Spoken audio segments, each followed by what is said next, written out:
Let's talk about gods. Most people are content to take the D&D default, or make a quick one-for-one of the Greek or Norse pantheons, or the Egyptian pantheon if they're feeling frisky. However, by having gods or having a marked absence of gods, you are making a statement on the inherent function of your fictional universe. Like any story, gods are just another element to add to it. A tool that you can use as you see fit, or leave in the toolbox if you so wish. Though I think gods are far better utilized than not, so let's go over the how and why of gods. In this video, I'll be talking about my spectrum of godhood, what gods say about the universe that they're in, and how you can choose what works for you. By the by, I mostly make these videos for TTRPG people, but I view them as being applicable to any work of fiction. So go wild and know that if I say terms like table or game, I'm not trying to exclude nobody.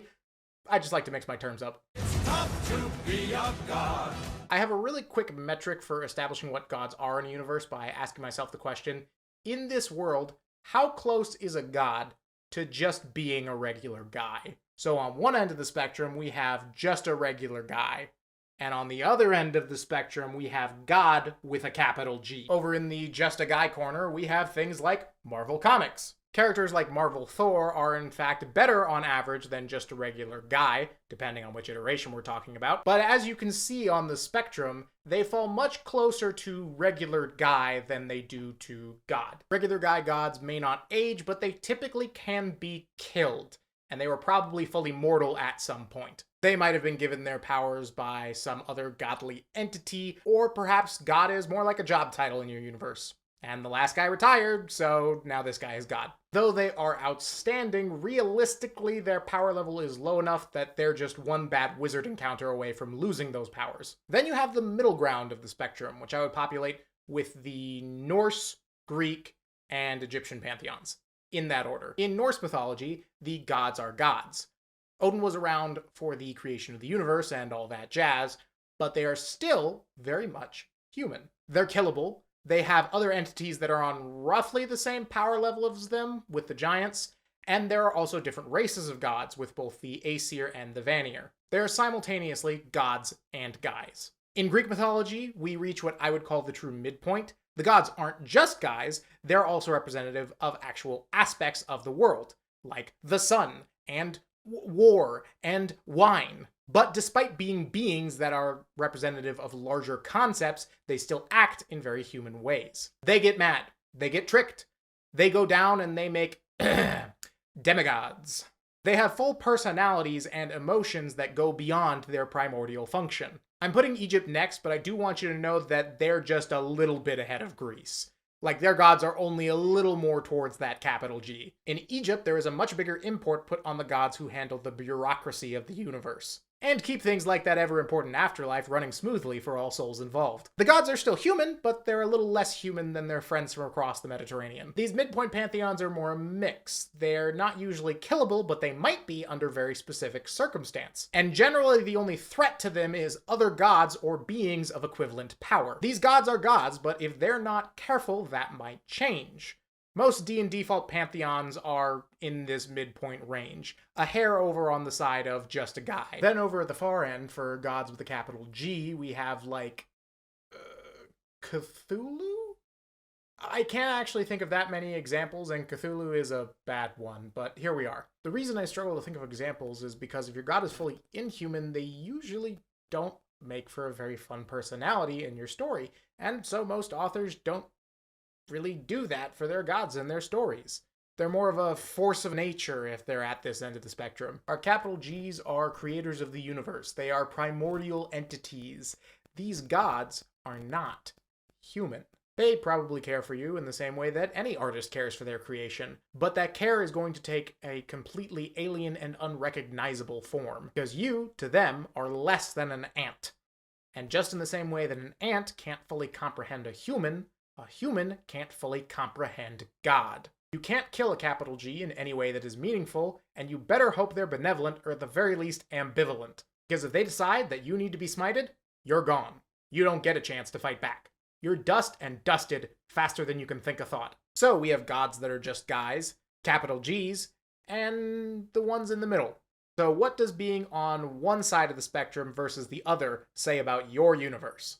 All those prayers and those salams Basically, the more human your gods are, the more implicit questions there are about how your universe works. Starting at the far end with the capital G's, you can ask the question, how did the universe start? And everyone can tell you that God started it, or the gods started it. You can ask the question of where do we go when we die, and get the answer where God takes us when we die, or the gods take us when we die. Now, you might have a story where there's a question of whether or not these gods even exist in the first place, but for the sake of this video, their existence is a certainty. Capital G's are, at their core, the ultimate authority of the universe.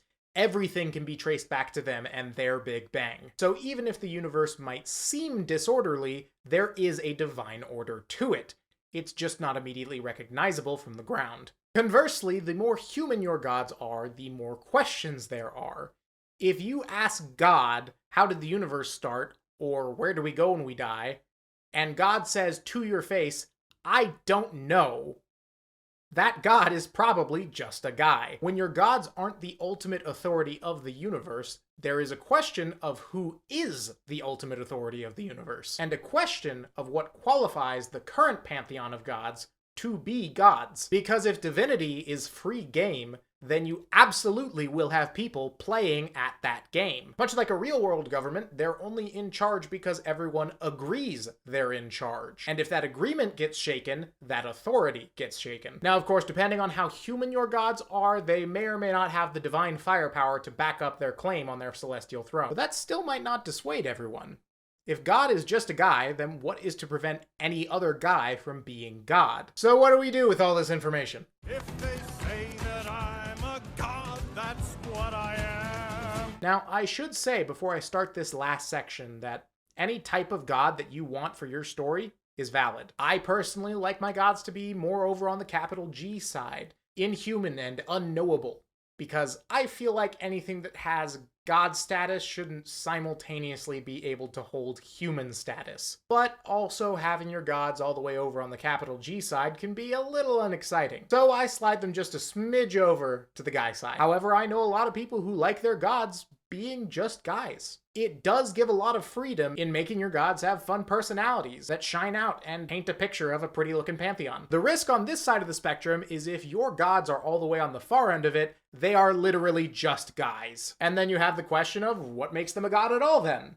Which can be a fun answer to come up with, but the easiest solution is to just nudge them up towards the capital G side.